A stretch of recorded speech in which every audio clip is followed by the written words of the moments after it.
I usually teach on Tuesdays, and people have said that my class is a hard class. So I'm not really sure what that means, but I'm going to try to make things a little bit easier today than my class would be on Tuesdays, to kind of meet the class at the Wednesday teachers level. So today, I am an employee of the Cancer Wellness Center. I'm a program coordinator there. I'm also a yoga and meditation teacher.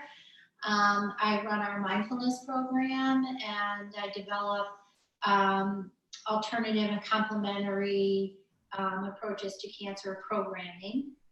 And I'm a therapist, so I see people individually and couples, etc. But my specialty is mindfulness. I teach mindful yoga.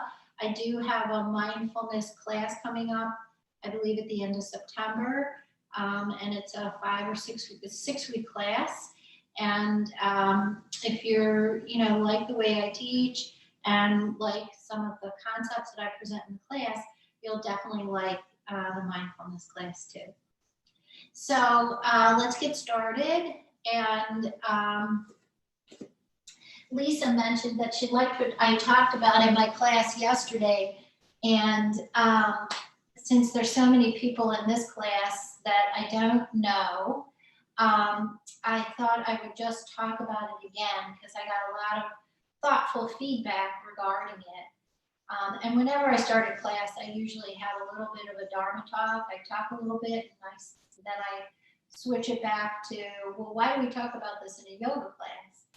So, yoga is many things, not just physical fitness and the asana, although it does build a strong and flexible and healthy body over time. But it's also a philosophy, and it's a philosophy that's based in mindfulness. And one of the things we talked about yesterday was, it's been so sunny this summer, sunny and hot, that woke up yesterday morning to a cloudy day. And every morning I get up early and I go for a long walk with my dog. That's like I practice yoga a lot too, but my walk with my dog is really like my workout and my meditation and my therapy and everything else. It's really, honestly, it's like the highlight of my day. And I think it's the highlight of her day too. And then always when we come home, I have to go to work or teach yoga or something, and she's like, oh, I'm so tired from my walk, and gets on the couch and takes a nap. She's actually right over there asleep, all stretched out and sleeping. I don't know if you guys can see her. I don't think you can. So we woke up to a cloudy day yesterday, and I was lying there, and the thoughts that went through my mind were, oh, it's a cloudy day, I don't feel like moving, I don't feel like getting out of bed, it's so dark, it's raining, and we don't, I don't need to walk in the rain, or I don't want to walk in the rain, and all these like negative thoughts swirling around. And like, we don't even understand that those are negative thoughts. They're kind of our thoughts. But if you really think about it, it creates that negativity, right? That energy that we create influences mind and body, and it influences behavior. And we are and it was just a cloudy day. That's all. It was just cloudy. I mean, there was some rain around or whatever, but so it was just cloudy and didn't really require all that noise, right? And so think about, as you go through your day, think about the things that we judge that create suffering in our mind and body, because every time we create these thoughts, every time we judge something, we assign it good or bad, we have a cascade of things that happen in our body. And we know that stress isn't good for you or anybody. And so the cloudy day didn't require us to create that, right? It just required us to do what we need to do, right? And even when I took the dog out, put her on the leash, I was walking down the street, I was like, you know, like the shoulders hunched over, just like trudging along in the, it wasn't even raining, it was just cloudy. There was so much judgment in that. It was not necessary, until finally I began to realize what I had created just from a cloudy day. So think about the things that you judge that really don't need judging, right? And why do we talk about that in yoga practice? Why do we talk about that? I said why. I thought Daisy, my dog, might lift her head up and perk her ears up, but she's fast asleep on the couch. This is the morning nap after the walk. But why do we talk about that in yoga? Well, we talk about it in yoga because yoga is like a little microcosm of life. And think about as you go through the yoga practice day, particularly with me, because a lot of times when we have a substitute, I know how I feel a lot when I go to my yoga class and I have a substitute teacher, because I love my yoga teachers. I have a substitute teacher, I'm always a little disappointed, right? And that, again, that's creating a stressful emotion that isn't required, right? It's not required. So think about as you go through your yoga practice, if what you're thinking is necessary, if you're creating suffering, right? And not necessary, right? Yoga is all about creating peace. The exact opposite of that is all about creating peace, right? And so that also requires a particular mindset, right? Anytime I start not feeling peaceful, you want to investigate that and get back to peaceful, right? And one of the ways we do that in yoga is by understanding that sometimes in yoga, we think we should be somewhere where we aren't, mind and body. So today, play in that space between too much, right? That's the should, I should be somewhere other than I am, right? And that's not safe, right? And not enough. We're going to play in that space between too much and too little, right? Now remember, your teacher is just a guide, right? And especially now, I can't hardly even see you guys. So the responsibility of practicing to create peace is up to you, right? And what a great thing to practice, creating peace in your life, mind and body. So think about that as we begin our class today. And I need my phone because I have to keep track of time. And let's come into the breath. So sit in easy pose. And if easy pose doesn't work for you, right, you have a hard time getting up and down off the floor, use a chair, right? Sit in a chair, that's perfectly fine. I have these great chairs that I use for yoga class. They're really light, and I can do pretty much whatever I want on these chairs. So sit in a chair, feet flat on the floor. You can also use a pillow or a block, and you can sit up on a pillow. You can use a block under your knees. And you can use a lot of pillows, right? And the more pillows you use, the easier it will be to sit on the floor.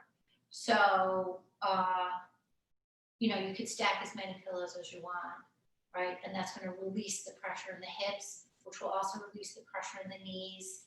And these do this really a big favor for the hips and will release the pressure in the hips and the knees if you place blocks there. All right, so we are in easy pose, chair or on the floor, bolstered or unbolstered.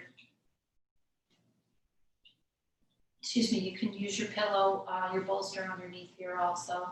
And we're just gonna close our eyes and we're gonna take 3 breaths in through the nose, out through the mouth, and out through the mouth through pursed lips. And when we breathe out, it's gonna be like 2, 3, 4 times as long as the inhale.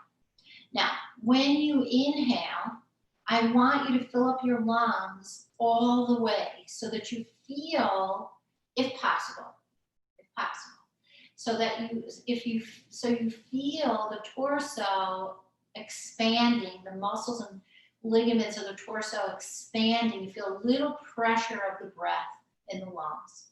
All right, so let's try that together. 3 nice, big, deep breaths with long exhales. When you breathe in this way, it should expand your belly, right? And then when you breathe out, you're using the muscles of the belly and pressing them back towards your back body to expel all of the air. So let's try that together. Inhale. Close your eyes. And exhale through pursed lips. Each breath will be deeper.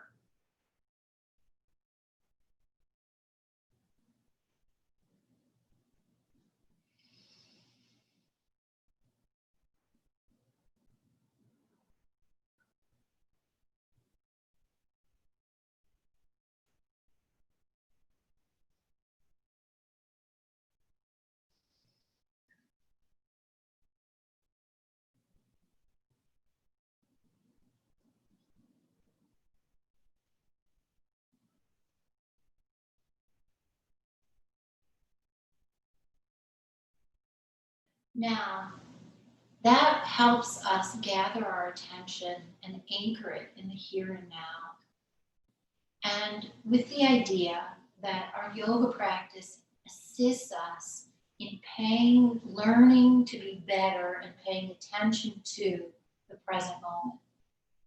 With the idea that the present moment is almost always peaceful. There might be a lot going on potentially in the future, or a lot that happened in the past, or a lot going on all around us. But almost always the present moment is peaceful. And if we have the capacity and the ability to anchor our attention in the present moment, it's usually really a peaceful place.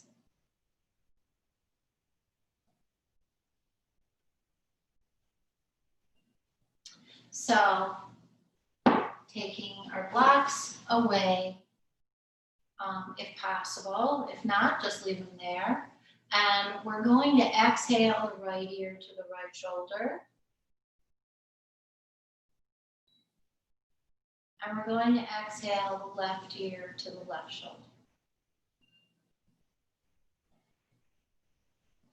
And we're going to center the head and we're going to drop the chin forward.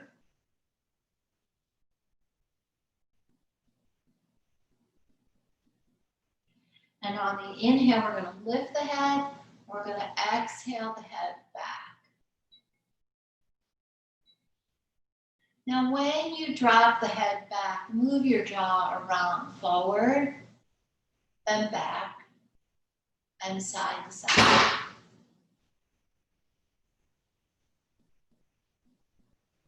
Forward, back, side to side. And inhale the head back to center. Just notice that when you do that, the muscles of the face begin to relax and it just feels different. Now, very gently, we're going to circle the head around. Very, very gently, just warming up the muscles of the neck.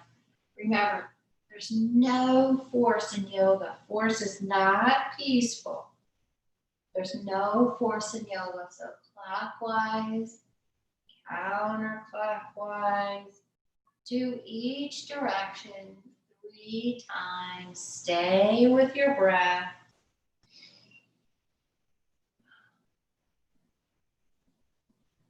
And back to center. Now, shrug the shoulders up to your ears, let them drop. Shrug, drop, shrug, and drop. Take your right hand and place it beside you. Lift the left arm toward the ceiling and reach over to the right. Keep that left hip down. Pop out the low back just a little bit and reach away from you. Good. Now sweep the left arm toward the ceiling. Sweep it up. Feel the stretch in the shoulder as you drop the left hand down and lift the right arm toward the ceiling. Reach and then reach over to the left. So side body stretch, keeping that right hip down. Good. Really reach and then inhale. Lift the arm to the ceiling. Let it drop down beside you. Inhale and exhale. Nice. Right arm down. Lift the left arm toward the ceiling and reach over to the right. Reach. Now, curve your spine back. So the spine is curved to the right and you're curving it back. And reach to the right front corner of your mat. That's going to give you a nice little stretch through the left side of the back. And back to side body stretch.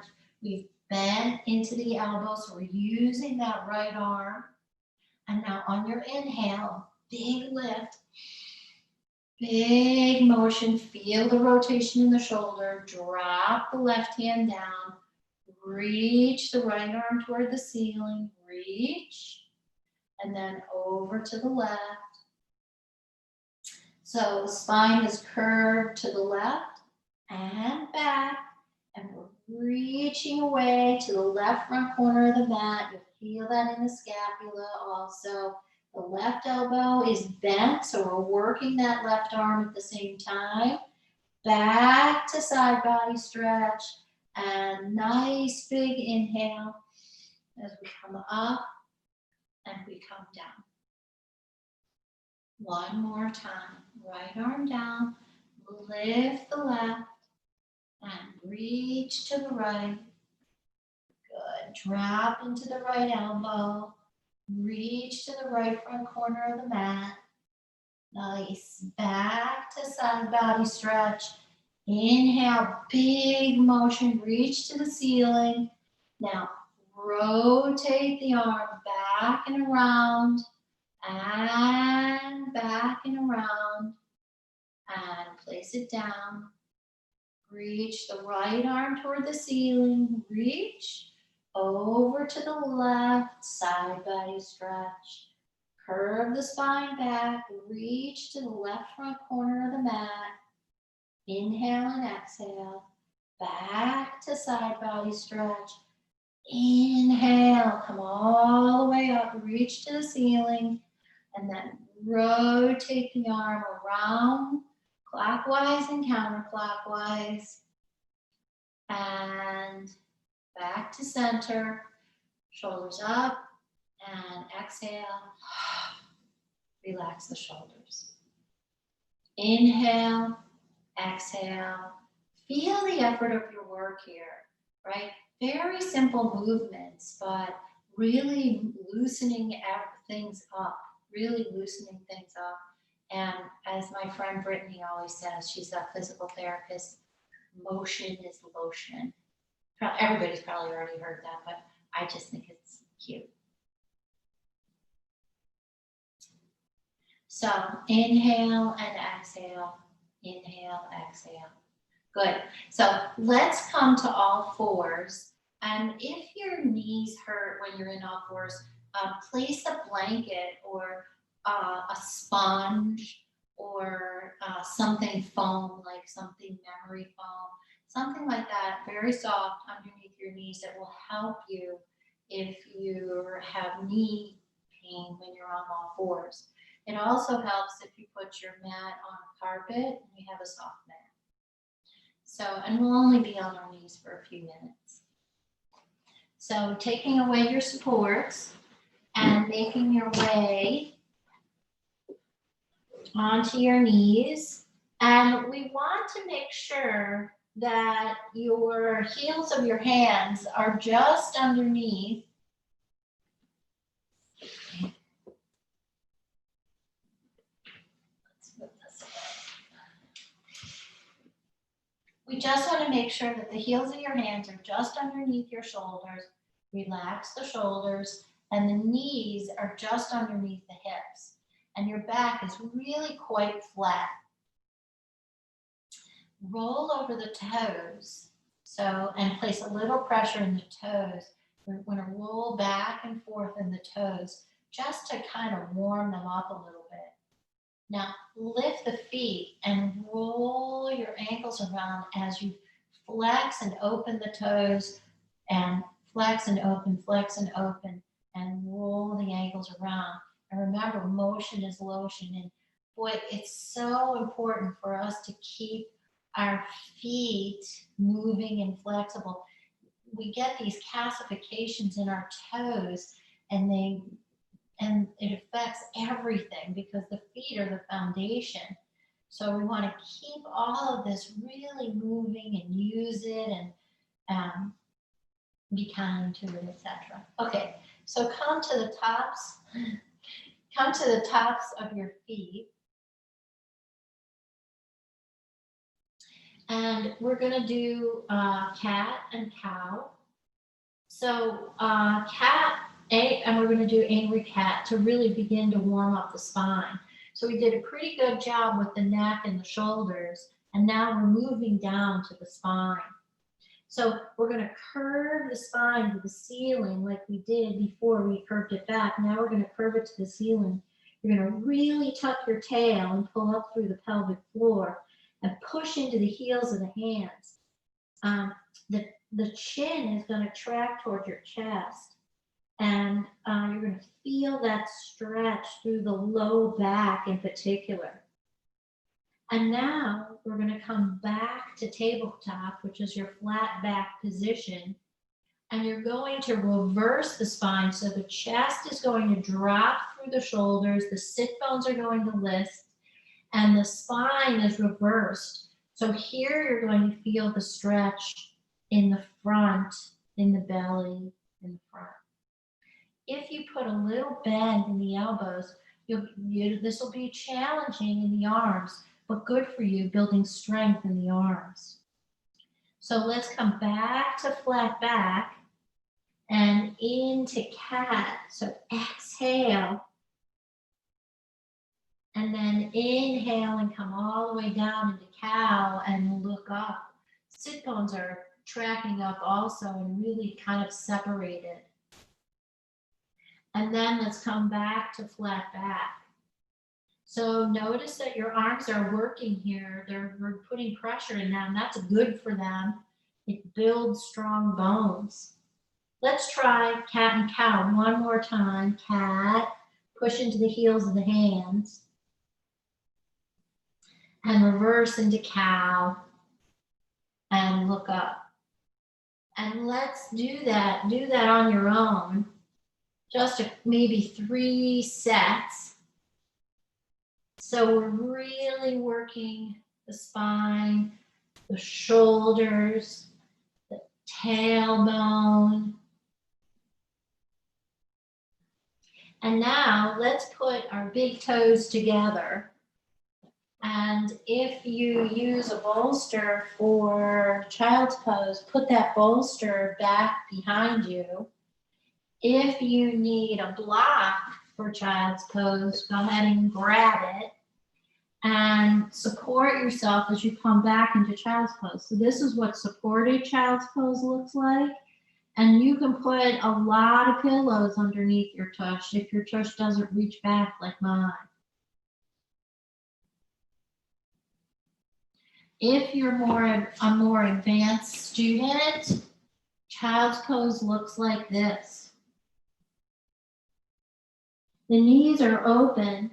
The arms are optional. There's a lot of different optional arms that you can use in child's pose. And you can reach forward with your arms, and that activates them. Push into the fingertips and lift the palms. That will activate them also. Or if you really need the rest, Bring your arms beside you and just rest. And part of yoga is developing the consciousness or the awareness of what it is that you need in the moment, what's right for you. And remember, it's the overarching goal is peace. Now, what do you want?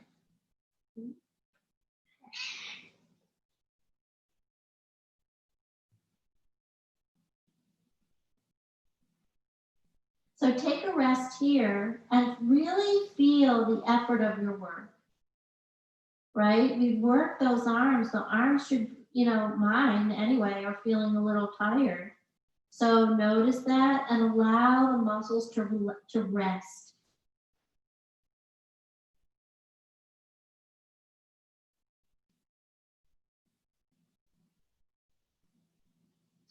So let's come back onto all fours. And let's do another set of 3 of cat and cow. You do that on your own. Cat and cow. Cat and cow. Cat and cow. Cat, cow.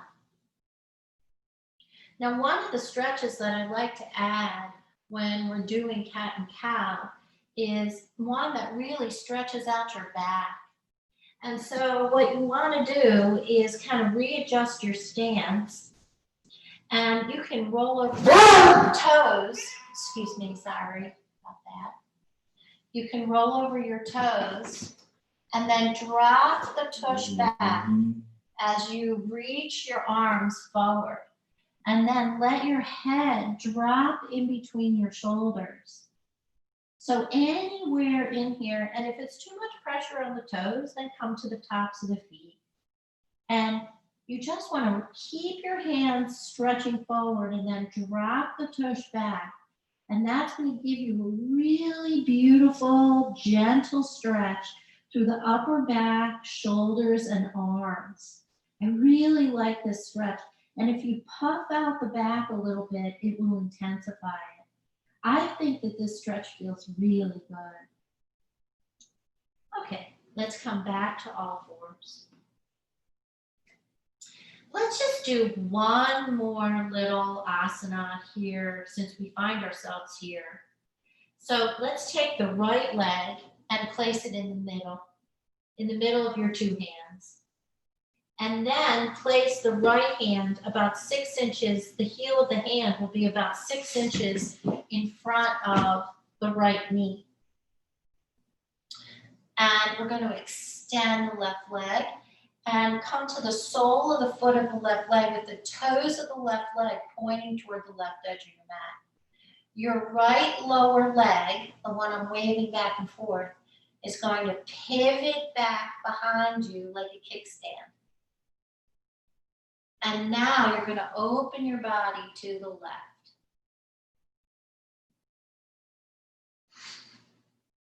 Now you're going to lift your left arm toward the ceiling. And if you can reach it over your ear. Inhale, and that's a little bend in that right arm. You'll feel that pressure through the right arm. Reach away from you with the left arm. You feel that stretch all the way through the left side. Good. Now drop the left hand down. Come back to all fours. Cat and cow. Cat, cow, cat, cow. And I'm going to come to the other side so I can demonstrate it on the other side. So the left knee is going to come in the middle. The left hand is going to come in the middle. We're going to extend the right leg with the toes to the long edge of the mat. We're going to kickstand this lower leg back behind you and open up to the right. And reach the right arm toward the ceiling. And on your exhale, reach away from you. Reach. Inhale, exhale. And back to all fours. And get your bolster and your block.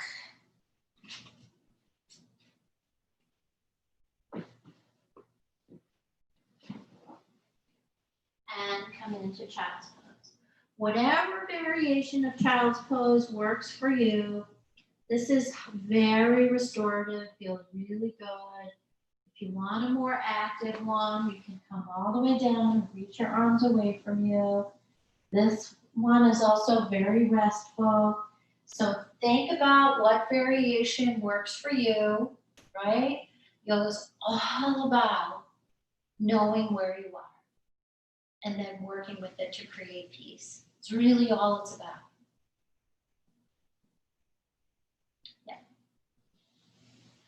So let's just rest.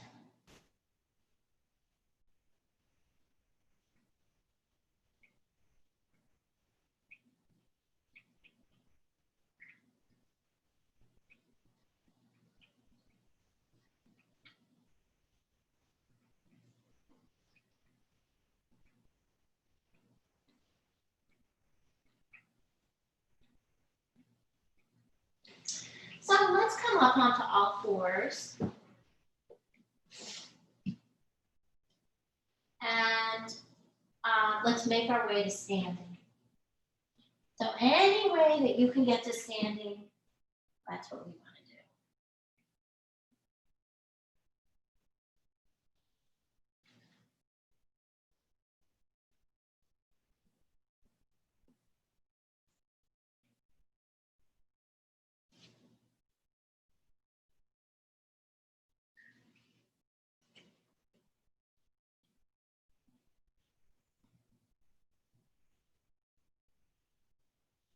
So today we're going to do a standing posture called Trikonasana. And for a lot of you, you may want to use a chair. So I'm just going to grab mine. But it's not really necessary because Trikonasana is a posture that pretty much anybody can do. So let's see where you are. I'll demonstrate the chair version of it also. So we're going to step forward with the right leg, and we're going to step back with the left leg. And your hips are going to be open to the long edge of your mat. Your tail is tucked, your spine is tall and straight, shoulders are back, and arms are down beside you. Now you're going to lift your arms to shoulder height, and you're going to shift the rib cage over the right foot, right? So your arms are going to shift over the right foot also. Now you're going to drop the right hand on the inside of the right leg and face the palm out, and you're going to lift the left arm toward the ceiling. Now, the other variation can be you can revolve your left arm around behind you. This posture is for opening the heart. It's a heart opener. So if you've learned to go way down and your heart is still open, that's okay.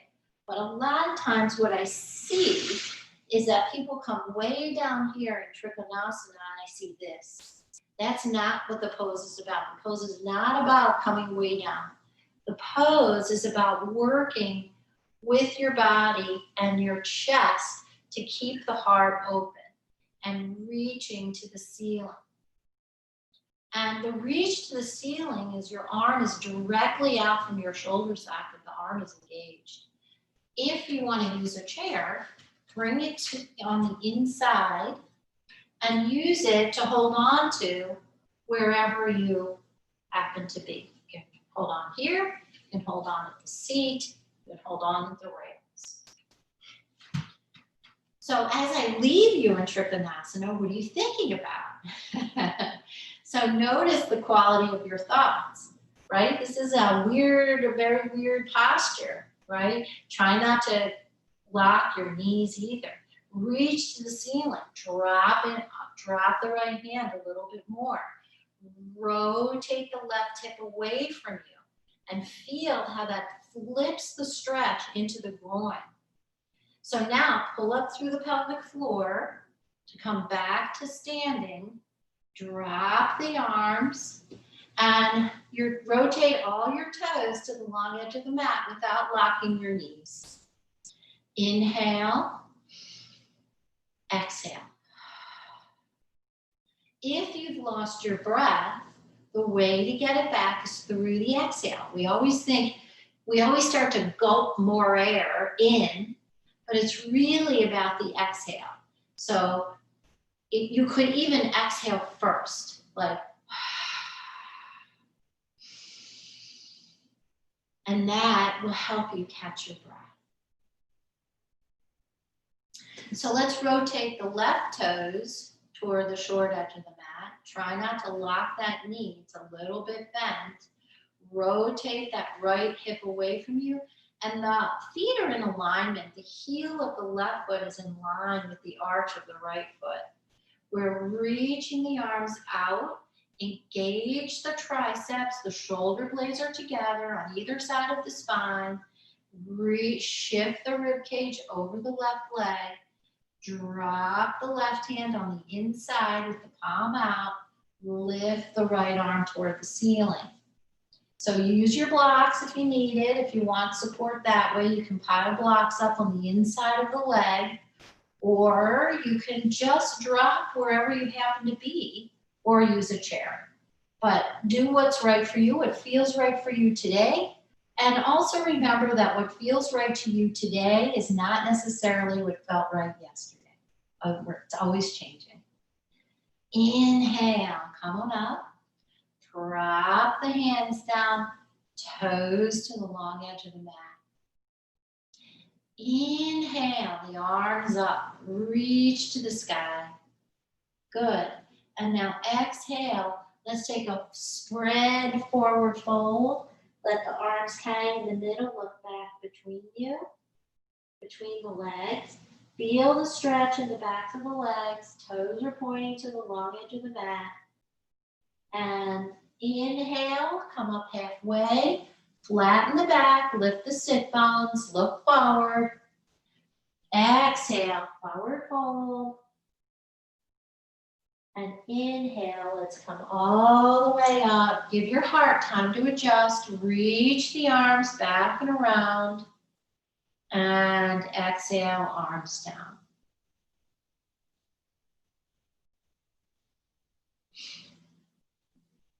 So let's try Trikonasana again. And we'll add on to it. So right toes face forward. Use your chair if you need it. I'm going to do it without.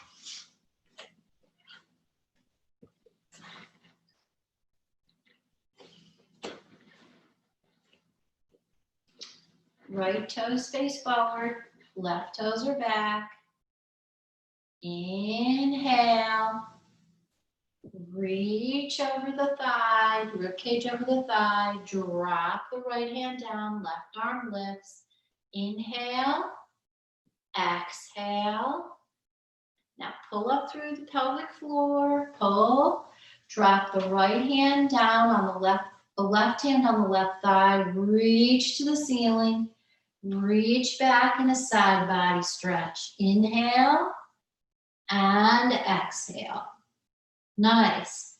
Inhale, back to neutral. And exhale. Toes to the long edge of the mat. Now just reverse it. So your left toes are facing the back edge of your mat. The heel of the left toe is in line with the arch of the right. Arms up. Reach.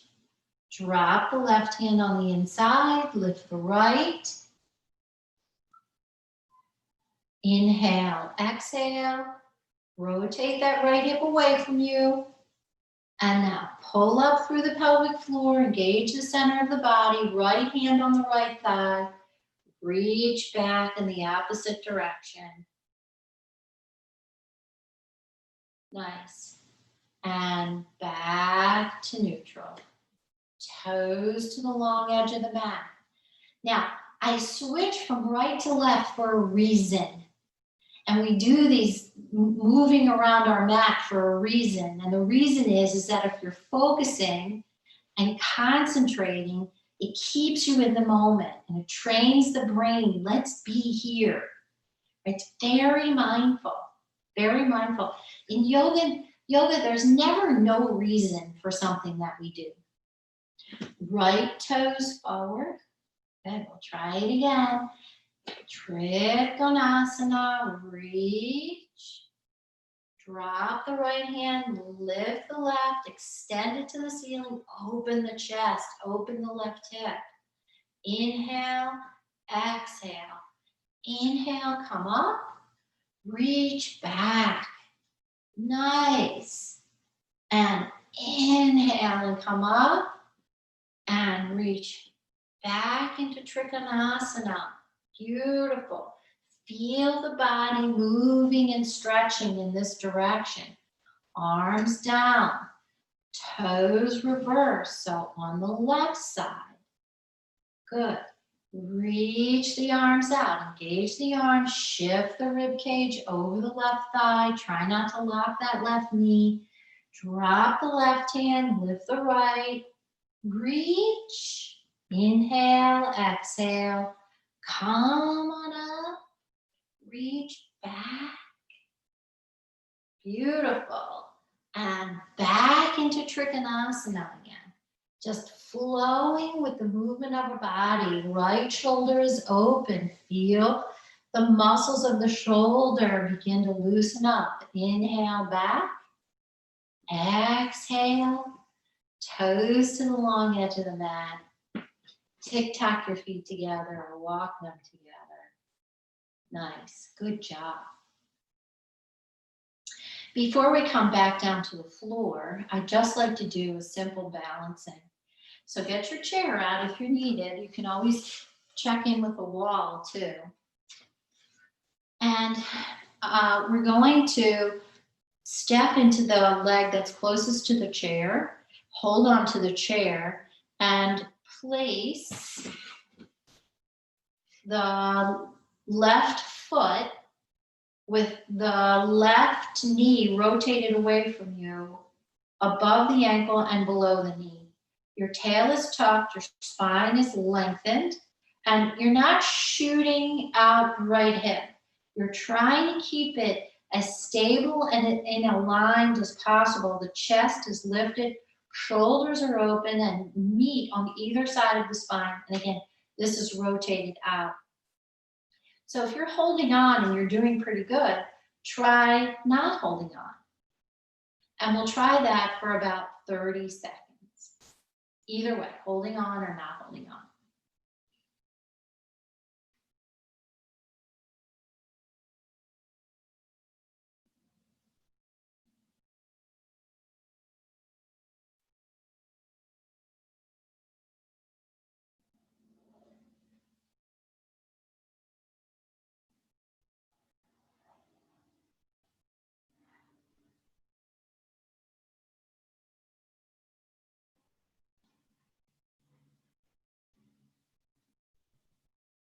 Very good. So left knee forward and bring it down. Walk your feet out. And let's try this on the other side. So leg closest to the chair, hold on. That's your foundation. Lift. Place the right foot above the left ankle. Rotate the right knee out. Pull up through the pelvic floor. Shoulders are back. Chest is open. Hands in the Anjali Mudra, and really requires you to engage the center of the body. And remember to hold on if you need to, and then test it. You know, if you could move your hands away for a second, then move them back. You're getting better at balancing. Let's try that for 30 seconds.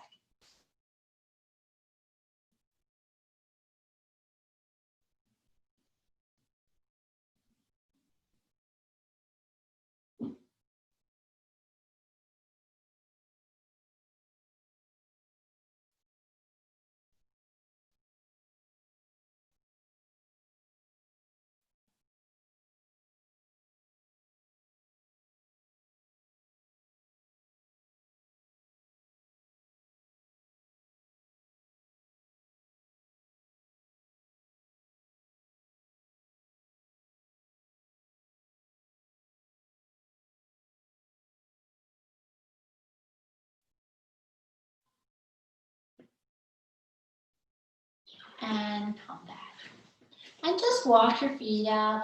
The little bones and ligaments of the feet and toes, sometimes balancings are hard on them. When you practice your balancing, try to find the quiet in that, because balancing require a lot of focus. They're very present focus centered, as all of yoga is, but particularly balances, because it requires you to be quiet. So let's inhale and reach the arms up above our head. Inhale, inhale, inhale, reach. Toes forward, a little bend in the knee. If your eyes are healthy, we're going to forward fold. If they're not, don't do forward fold, just come down to the floor. So forward fold. And inhale into monkey pose, look forward. And exhale, one more forward fold. Feel the stretch in the backs of the legs. And let's come down to the floor. Just going to check my time.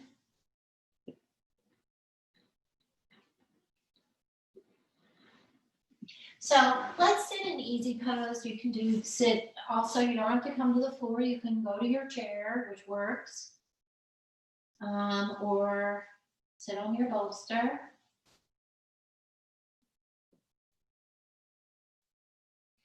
And I'm going to ask you to put your hands in hooks and just reach underneath your knees. And we're going to sit up nice and straight, engage the arms, and then you're going to curve back with engaged arms and lean back. And your spine is going to be curved, your chin is going to be tucked in your chest. And now you're going to drop your right ear to the right shoulder and lean to the right. Feel really nice stretch to the left side. And then you're going to reach over to the left and do the same thing.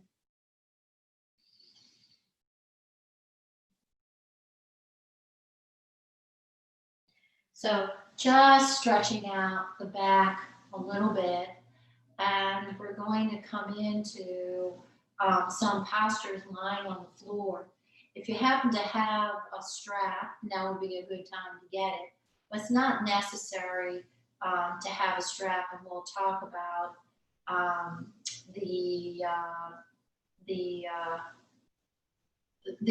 way of doing it without a strap. If you're sitting in a chair, I'll show you in the chair alternative postures to what we're going to be doing. So let's lie back and extend the legs to the ceiling. And you're just going to point and flex, point and flex, point and flex. Press the low back into the mat.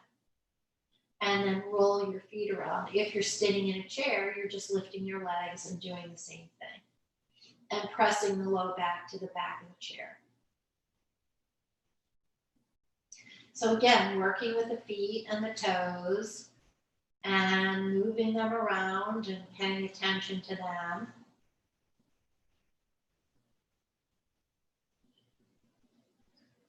Nice. And now what we want to do is we want to get a little groin stretch in. And this does not require your strap. Place your hands on the outside, just outside your knees, on the outside of your legs. Flex your feet, press the low back into the mat, and we're just going to open the legs and bend into the knees slightly and pressing the low back into the mat, so we get a really nice groin stretch here. And we do that in the chair by sitting back in the chair and opening the legs with flat feet on the ground. And we sit up nice and straight. So we feel that nice stretch through the groin. Easy, easy peasy.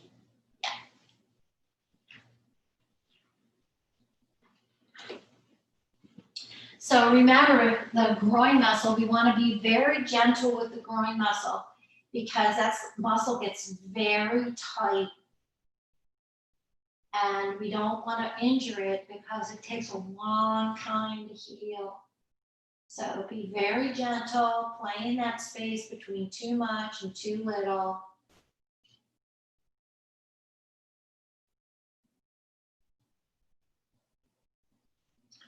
And now let's just bring the legs together.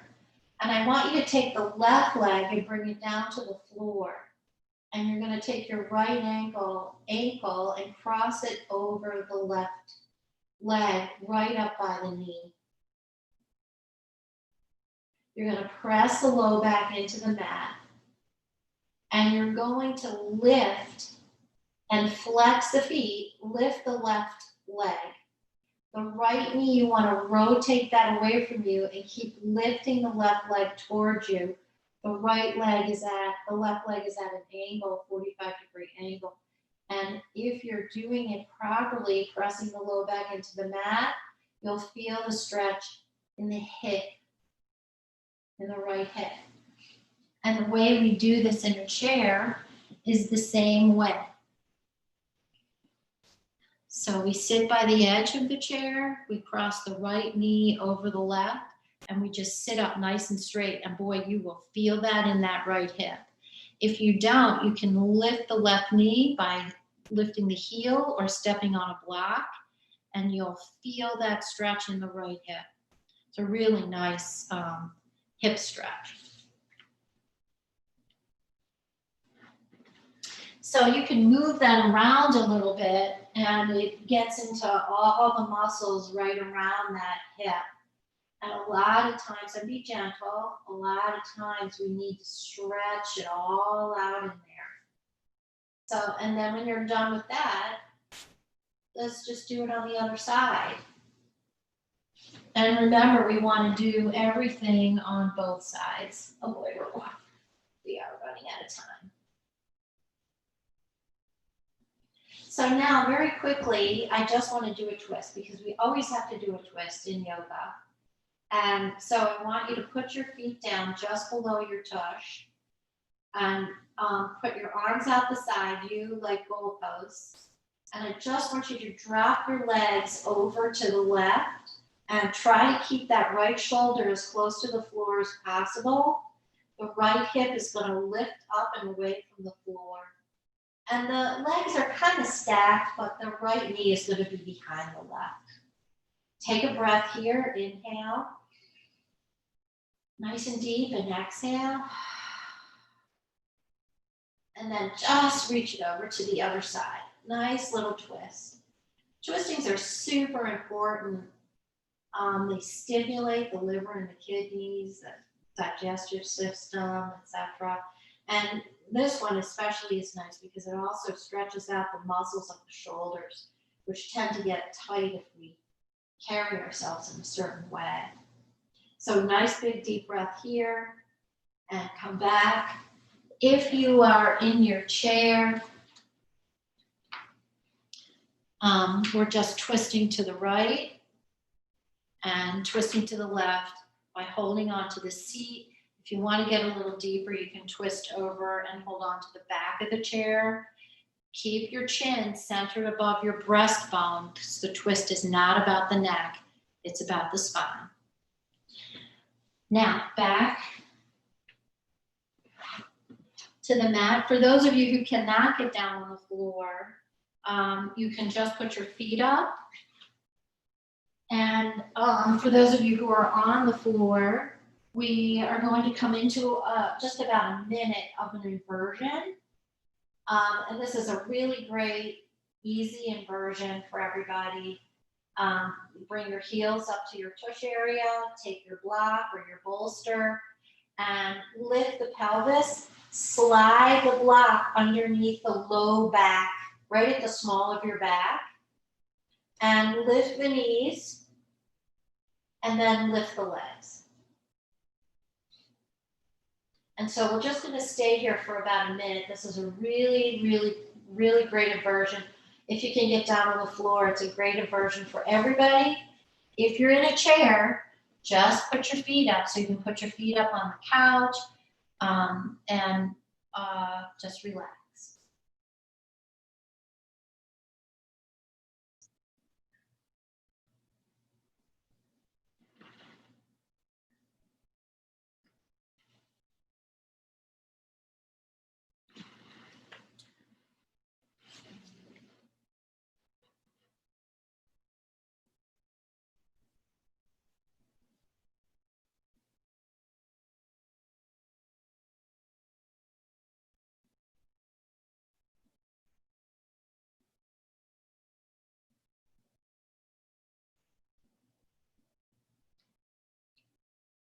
So when you're ready, come on down and stretch out on your mat.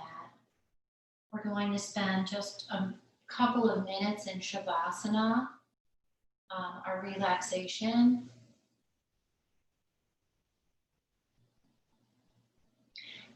Put a bolster under your knees. That'll release the low back. But just stretch out on your mat.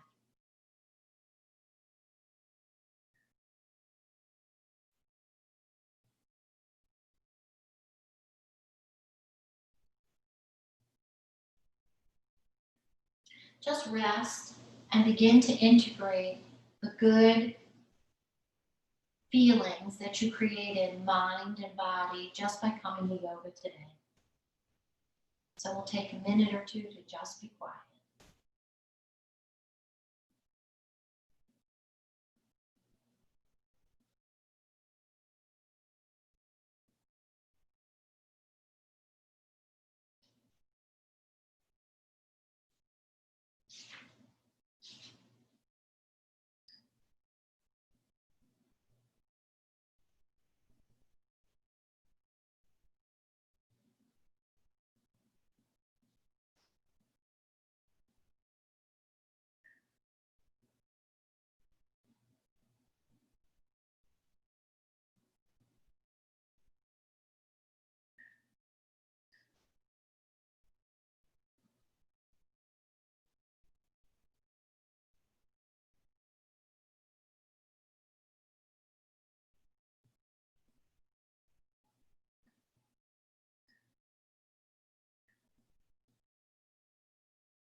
So staying where you are, I bring you these words of wisdom from Eknath Easwaran. Just as the body is made of food, the mind is made of the sense impressions it takes in. And just as there is junk food, there are junk experiences and junk thoughts, attractively packaged, but most debilitating for the mind. Training the senses means that we need to be discriminating about what shows we watch, what music we listen to, what kinds of books and magazines we read, what kinds of conversations we listen to. Every day, the senses give the mind a 10-course dinner, and we can add to our energy, our health and vitality by not serving it junk thoughts. Making your way back to a seated position, keeping everything soft, supporting yourself to a seated position. May the long-time sun shine upon you and all love surround you, and the pure light within you guide your way on. Deepest gratitude for blessings on and off the mat. Thank you for practicing with me today. Namaste.